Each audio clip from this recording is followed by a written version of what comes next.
Hola, hola. Hablemos de la epistaxis, también conocido como el sangramiento de nariz o como le dice comúnmente la gente, sangramiento de narices, la gente que tiene más de una nariz. Pero epistaxis es el nombre estándar que uno tiene que manejar como médico. Recordemos que en la nariz hay muchas arterias, es un lugar muy irrigado y eso hace que pueda sangrar en distintas partes, ya sea en la parte anterior o en la parte posterior. Los sangramientos anteriores son los más frecuentes por lejos, son así realmente mucho más frecuentes que los posteriores. Habitualmente sangra el tabique nasal en el famoso triángulo de Kisselbach, que es en donde se juntan varias arterias, se anastomosan en esa zona.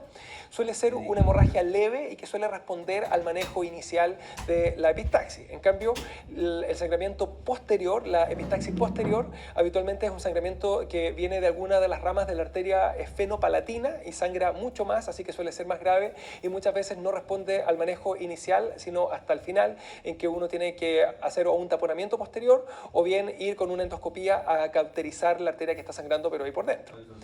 ¿Cuál es el manejo de la epistaxis en general? Número uno, la compresión nasal, más los vasoconstrictores, que habitualmente se usa la oximetazolina, y si es que no tengo eso, al menos lo irrigo con adrenalina, así suero más adrenalina, lo limpio un poco con suero y le meto eso para que se vasocontraiga y deje de sangrar, pero la oximetazolina muchas veces sí está disponible y se le dan varios sprays de oximetazolina. Ahora, la compresión por lo general se hace por varios minutos, por 10 a 20 minutos. Se puede hacer con la misma mano del paciente, que uno le dice con el pulgar en un lado acá y con el dedo índice doblado así al otro lado, y de esa manera se mantiene comprimido con cierta fuerza y se revalúa luego si es que dejó de sangrar. Y ya dijimos, la oximetazolina y la adrenalina son los vasoconstrictores que con mayor frecuencia se usan. Si es que con eso no es suficiente y sigue sangrando después de 10 a 20 minutos, pues le voy a hacer una rinoscopía para ir a ver dónde está sangrando y voy a intentar cauterizar esa zona. Si eso falla, taponamiento anterior, y si eso falla, el taponamiento posterior, que lo vamos a ver con algo más de detalle.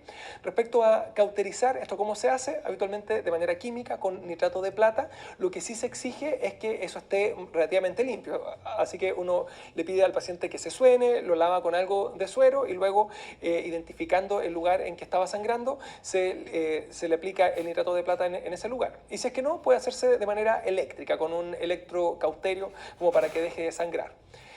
El taponamiento anterior, lo ideal es hacerlo con un polímero, que el más famoso es el Merocel, y esto luego se irriga, ya sea con suero fisiológico o con alguna solución con algún antibiótico, como la bacitracina, por ejemplo, y esto se hincha adentro de la fosa nasal y comprime las arterias.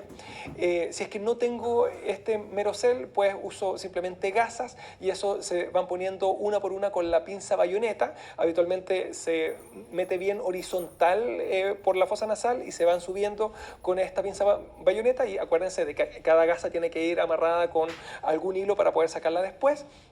Y además es muy frecuente, si bien no es obligatorio, en la práctica se hace casi siempre, se ponen antibióticos cuando uno instala un tapón, y la razón de esta es que eventualmente se puede colonizar, ejemplo con Staphylococcus aureus, e incluso ha habido casos del shock tóxico secundario a la infección por Staphylococcus aureus. El típico antibiótico es la bacitracina, pero si es que no le pongo la bacitracina en la misma solución del taponamiento, se puede hacer con algún fármaco vía oral, ejemplo amoxicilina o ácido clavulánico vía oral.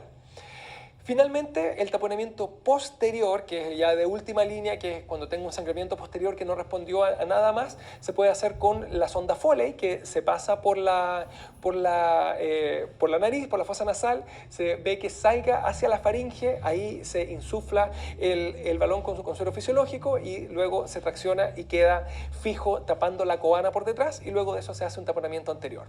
Esas son las formas. Ya vimos el manejo, pero no hemos visto las causas de la epistaxis. Y la causa más frecuente es el trauma nasal, ya sea que me pego o que me meto el dedo y me rasco. Segundo lugar, la rinitis en general, ya sea alérgica o no alérgica, siendo la alérgica la más frecuente. Y esas están subrayadas porque son por lejos las causas más frecuentes. Pero hay otras, como ejemplo, el estar con algún fármaco anticoagulante, con antiagregantes como la aspirina, con alguna enfermedad hematológica como un PTI, una enfermedad de von Willebrand, una leucemia, etcétera, que las vamos a ver en su clase respectiva en hematología. Y finalmente, tumores, etcétera.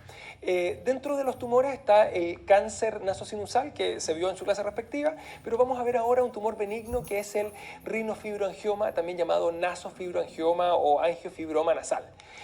Su clínica, por regla general, afecta a adolescentes o a niños, pero lo más frecuente es en la adolescencia.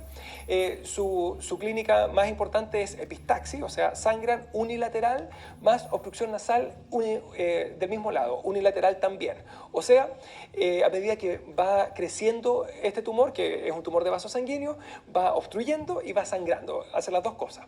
El diagnóstico exige verlo, eso se puede hacer con una imagen, ejemplo, la TAC de cavidades paranasales, o bien con una nasofiloscopía que justamente lo ve y luego de eso se puede manejar, ya sea sacándolo con una cirugía en la cual se extirpa, o bien embolizándolo, recordando que es algo benigno y que por lo tanto que me quede algún resto del tumor no pasa nada. Lo que importa es simplemente que no siga creciendo y que no sangre.